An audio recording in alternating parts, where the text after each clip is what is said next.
Then next, bless me first to realize that the excellent life of leisure I found just this once. So we can stop there for a second. The kind of life that we have found in this life is very, very rare. Very rare.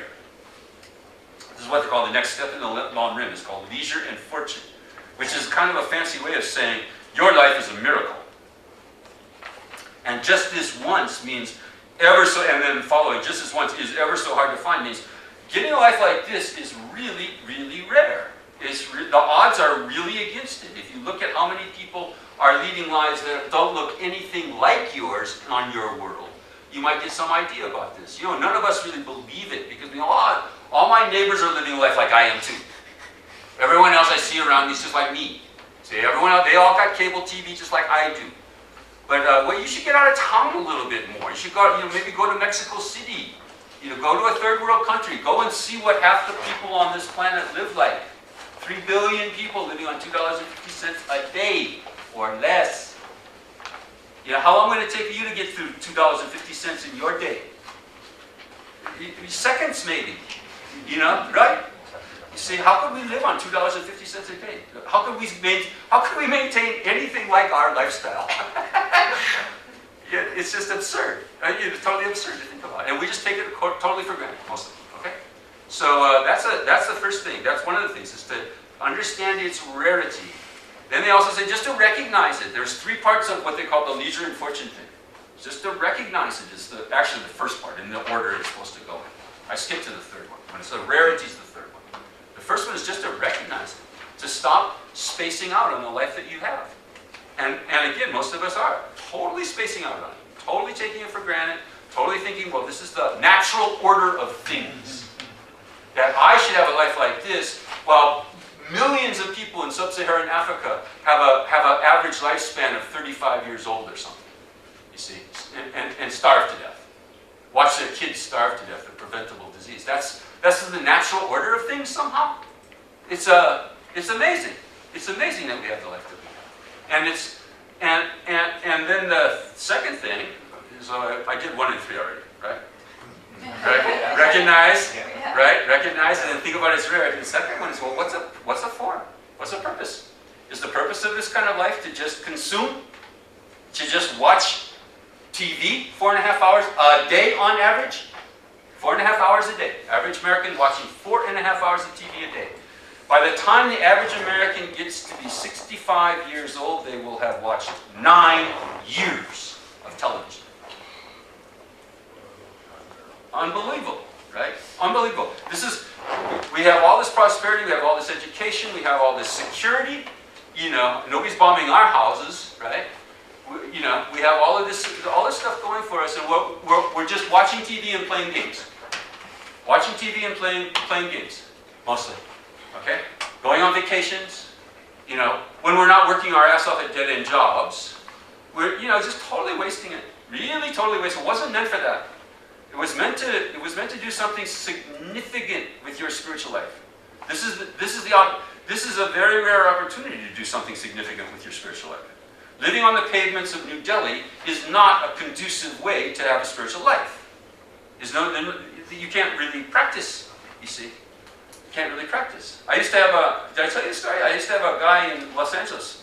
When I was teaching in Los Angeles, this guy would come on the bus to classes. And I finally asked him, where are you coming from? He said, I'm coming from Santa Monica. I said, wow, Santa Monica. I used to live in Santa Monica, nice neighborhood. He says, yeah, I live on the street. I'm homeless. I live on the promenade, the 3rd Street promenade in Santa Monica. It's like, wow,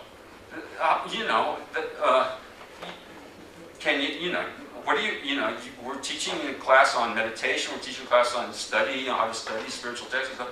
Can you do any of that? He said, no, not at all. Can't meditate. I try to meditate and people roll me, They take my money from me. I go sit like this and it's just like I'm a sitting pigeon. Yeah. So it takes a certain kind of modicum of wealth to have a spiritual life. And we got that modicum plus. We got modicum plus. Triple X modicum. We got so much stuff we can't get rid of it all. I was just doing some research on the internet, which is a miracle, another miraculous part of our lives, and doing some research on the internet of 6 million people they've identified now in America who have a symptom called hoarding. Hoarding. You look it up on the internet. There's like, hoarding means that they can't get rid of they can't let their stuff go. And it just accumulates and accumulates and accumulates. We all have a version of it, actually.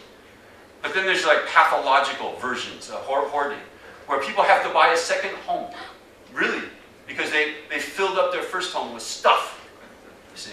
And we have versions of this, you see. So these are unfortunate. Recognizing what kind of life you have. Secondly, thinking about what it's for, and remembering how rare it is. Bless me to realize that the excellent life of leisure I found just this once, ever so hard to find, ever so valuable.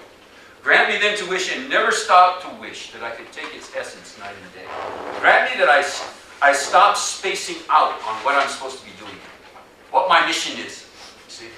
What my mission is. And here's your mission, in case you were wondering what your mission is.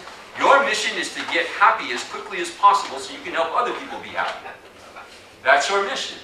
And there's nothing less than that. Nothing, you know, that's what you're supposed to be doing. So every moment that you are unhappy, you are not doing your mission. Every moment that you're spending like, oh, my life sucks. I used to have an exercise. I've told some of you guys this. I used to live in India for long periods of time. I lived in India one time for 11 months straight with a family. I had kids going to school and everything, beating off monkeys at school. Monkeys would come and try to steal the kids' lunches. Yeah, it was quite an experience for them. So anyway, you know, I lived in a very, very nice neighborhood in India. Very, very nice. I had a lot of money compared to most people. I was a graduate student on a grant, you know, and the money that they gave me was, I don't know, $10,000 a year or something like that. So in, you know, America, I'd be a starving graduate student. In India, I was a Raja, Maharaja, on $10,000 a year. And so we had servants, we had everything, you know, whole shebang. And so, you know, we walk out of the flat that we had, 3-bedroom flat that we had rented in a very posh part of town. And right outside was the beggars. The beggars living on the streets, right? You know, they didn't isolate them into the ghettos, you see. Everyone lives on top of everyone in India. You see everything, you know. You see dead people. You hardly ever see dead people here anymore, right? You see dead people regularly in India. On the streets, they die. And there they are, dead, before anybody can like take them away. So anyway, I used to have there was this, you know, there was too many beggars. How can you take care of them all? Too many. There's too many. So I asked my neighbors, you know, who are also upper middle class people living nice lives there.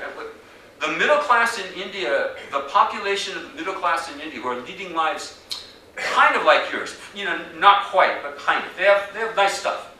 Is the population of the United States. The middle class in India is the population of the United States. There's like 300 million people who are living nice, decent lives in India. And then there's 600, 700 million who aren't, you see. And they're in the front yards. They're in the front yard of the people who are. And so, you know, I said, well, what do you do? How do you handle it? You know, there's too many of them. How can we take care of it? How can I take care of all of them? They said, pick one. Pick one. So, you know, I got my designated beggar. And every day when I went out on my way to work or whatever, I gave my designated beggar something. And I ignored the rest. I had to ignore the rest.